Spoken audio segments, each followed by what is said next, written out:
You come home, you're drained, your body says, "We're done."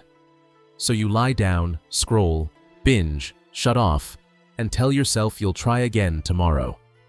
But what if that moment was actually the beginning? What if that's exactly where the real training starts?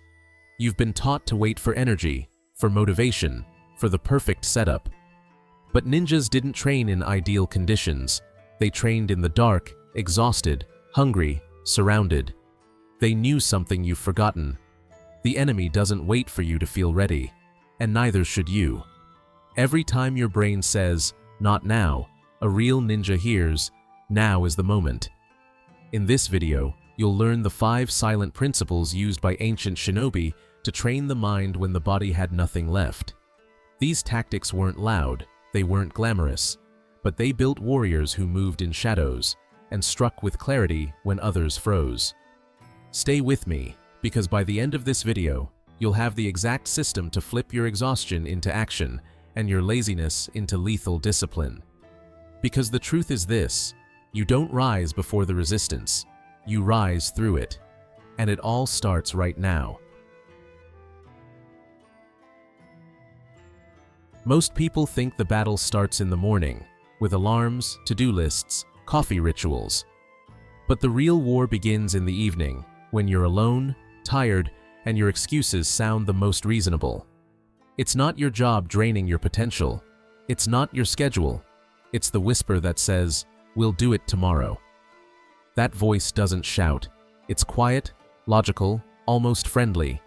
It doesn't tell you to quit. It tells you to rest, to wait for a better time.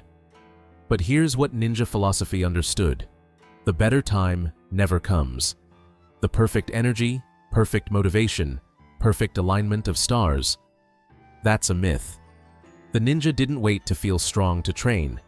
They trained so they wouldn't need to feel strong. This inner voice, the one that speaks the language of delay, is your true opponent. Not your boss, not the algorithm, not your body. It's the internal persuader, dressed in comfort and disguised as self-care. And unless you learn to recognize its tone, it will win, night after night, while you scroll your future away. The ancient shinobi had a concept called fudoshin, the immovable mind. It wasn't about being emotionless. It was about holding position when your entire body said, "Move." When fear rose, when fatigue screamed, they didn't obey. They observed, and then they acted. You think you're tired, but most of the time, you're not physically exhausted. You're mentally disconnected from your mission. Because modern life has trained your brain to chase dopamine, not discipline. And when that dopamine isn't available through rewards like food, fun, or notifications, the brain malfunctions. It tells you you're tired, not because your body is failing, but because your attention span has been hijacked. The ninja trained in silence, in stillness, in boredom. They deliberately broke the brain's dependency on stimulation. They replaced comfort with control.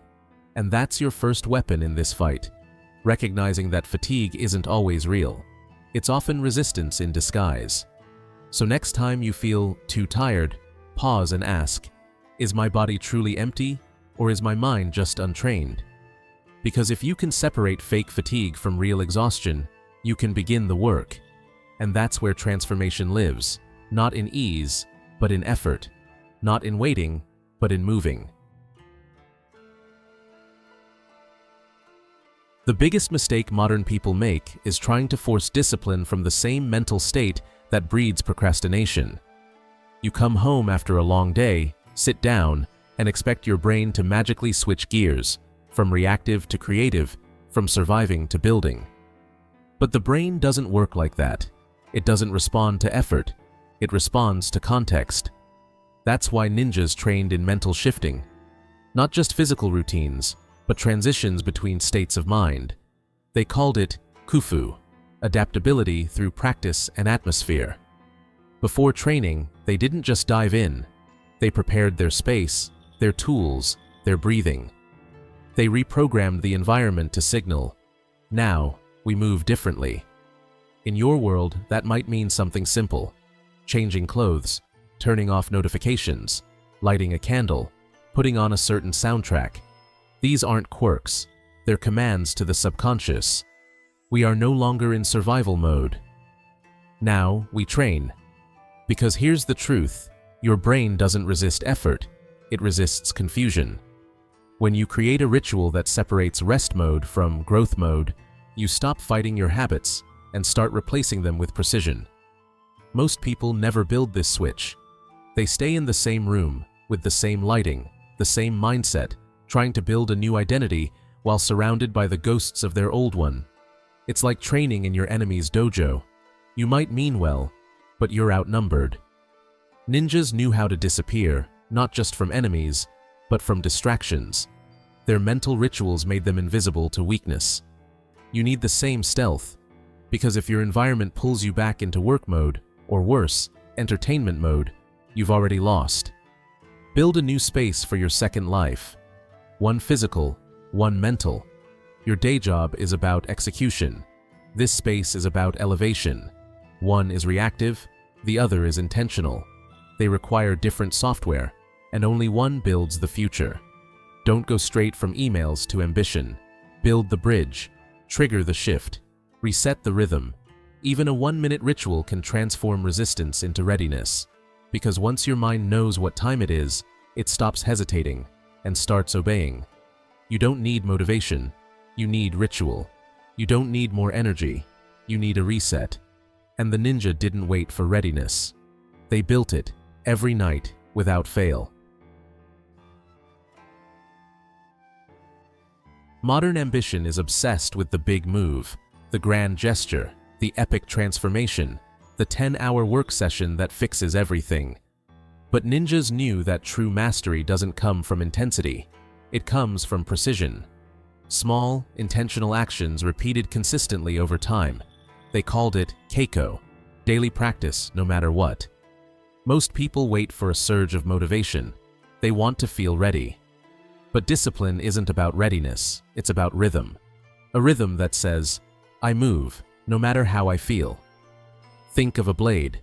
It doesn't become sharp through one powerful strike against the stone. It becomes sharp through hundreds of careful passes, one at a time, quiet, steady. That's how a ninja trains, and that's how you must approach your goals. One line of code, one paragraph written, one idea mapped. It may feel small, insignificant, but small is sustainable, and sustainable is unstoppable. That's how the silent warriors outlasted armies, through invisibly consistent action. This is where most people fail. They overplan, overschedule, wait for the perfect conditions, and when life inevitably disrupts the plan, they do nothing. Then feel guilt, then repeat the cycle. They think they're stuck, but really, they're trying to leap when they should be stepping. Ninjas avoided this trap with a principle: ichi nichi ichi ge, one practice, every day. No matter how small, something must be touched, not perfected, not finished, just touched. Even a single cut with intention keeps the blade alive. Here's the shift. You don't need to finish the book. You need to write a sentence. You don't need to record a podcast. You need to press record and speak for 1 minute. You don't need to build the entire empire. You need to lay one brick, tonight. Your ego wants massive action. Your future needs micro moves. The small motion creates momentum, and momentum always beats motivation. Because micro-discipline builds trust. It tells your brain, this matters. Even now, and that signal, repeated daily, rewires everything. So tonight, don't ask yourself what you can finish. Ask yourself, what can I touch? Then do it. Deliberately, quietly, with the calm intensity of a ninja sharpening his blade before battle. Because one cut, made every day, beats 1,000 cuts made once. There will be nights when the idea of one more task feels impossible. When your body aches, your mind is foggy, and your spirit feels completely drained. This is where most people quit. They break the chain, miss the day, and promise themselves they'll bounce back tomorrow. But tomorrow never feels easier. And that one break turns into a slide. Ninjas understood this moment better than anyone. They trained not to perform when conditions were ideal, but to survive when everything was against them. Rain, injury, cold, starvation. They pushed through not out of ego, but out of identity. Because a ninja didn't ask, "Do I feel like it?" They asked, "What would a ninja do?" This is where your mindset needs its strongest weapon, the minimum mental cut.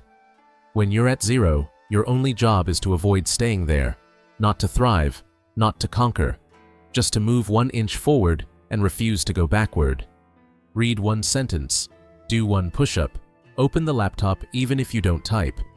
This is what keeps the pilot light alive, because when the flame dies completely, restarting is harder than continuing. But if you keep the spark, even a flicker, you stay in motion. Western culture teaches you to glorify the all-or-nothing sprint. The ninja way glorifies the silent effort no one sees, the moment you almost did nothing and still did something. That's where the real strength is. There's a concept in old martial training, zanshin, remaining mind. It means awareness and presence, even after the battle ends, even after you think you're done. Because that's when mistakes happen. That's when discipline is tested, not during peak energy, but after collapse.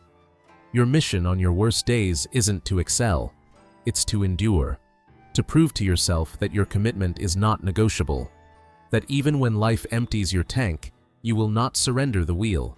You hold the line, even with trembling hands.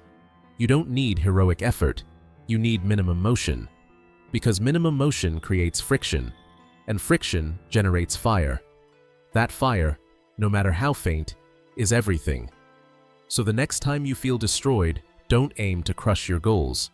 Just aim to keep breathing, keep showing up, keep cutting, even if it's dull, even if it's slow. Because the ninja doesn't win through force. The ninja wins through refusal.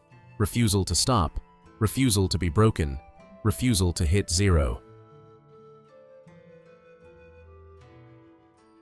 You've learned how ninjas trained when their bodies screamed no, how they built momentum from micro moves, how they refused to hit zero, even on their worst days. But there's one last piece, one element that modern minds constantly avoid: stillness, silence, space. The ninja trained in darkness, not just physical, but mental.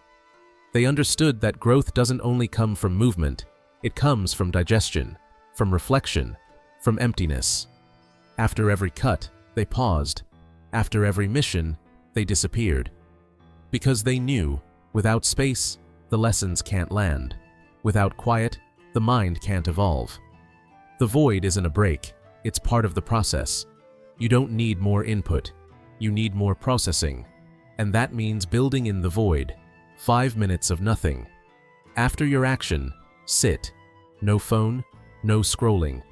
Just let your brain catch up. Let the fire settle into form. This is the shadow where your transformation finishes forming.